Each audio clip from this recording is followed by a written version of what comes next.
बच्चों की आज हम संस्कृत ग्रामर में आज संधि प्रकरण के तहत चर्चा करने वाले हैं, जिसके तहत हम आज लाइव क्लास के माध्यम से कुछ जानकारी हासिल करेंगे। तो देखिए, जैसे कि हम देखते हैं संधि शब्द से चर्चा करते हैं कि संधि शब्द जो होता है सम, उपसर्ग प्लस ढूढ़ा धातु में की प्रत्यय जोड़ने पर संधि शब्द का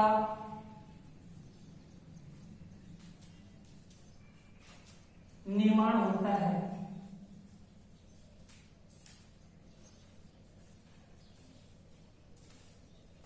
इस संधि का जो तात्पर्य है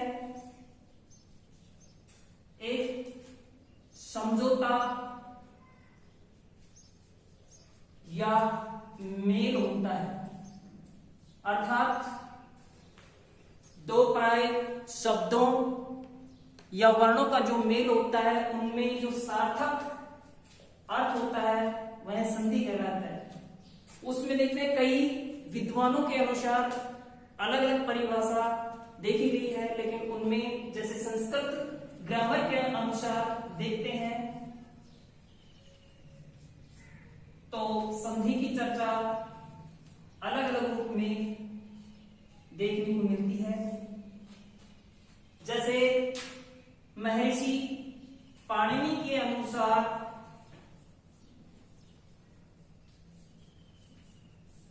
उन्होंने बताया पर सन्निकर्ष संहिता, पर सन्निकर्ष संहिता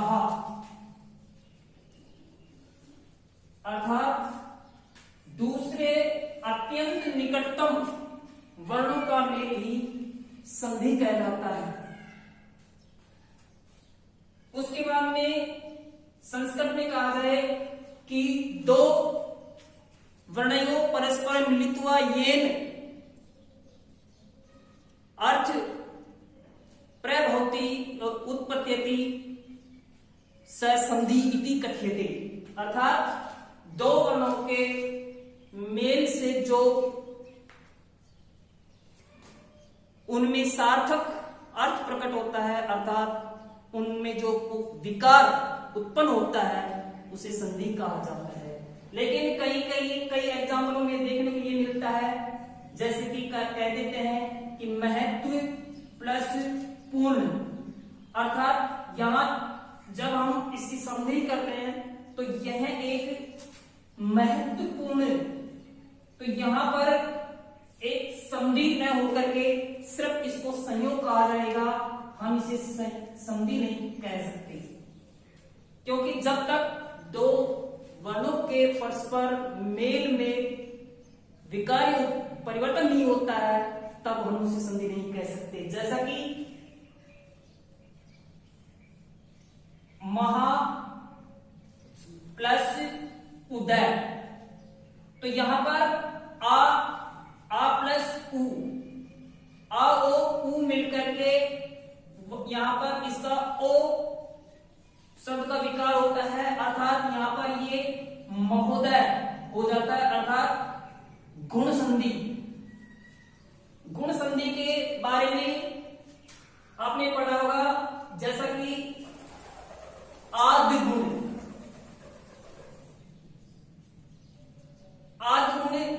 ये इसका एक विधायक सूत्र है कि यदि जब ए आ के बाद में ए या आ के बाद में छोटा ऊ या बड़ा ऊ आता है तो उसका ओ हो जाएगा, और यदि ए आ के बाद में ए या आई आता है तो उसका आई हो जाएगा। तो इसमें ये देखा गया है कि ये एक संधि शब्द में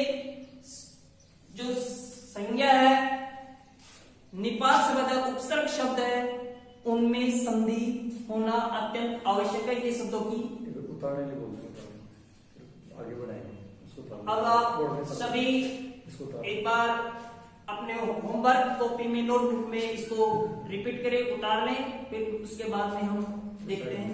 बस एंड साइड उतार लो।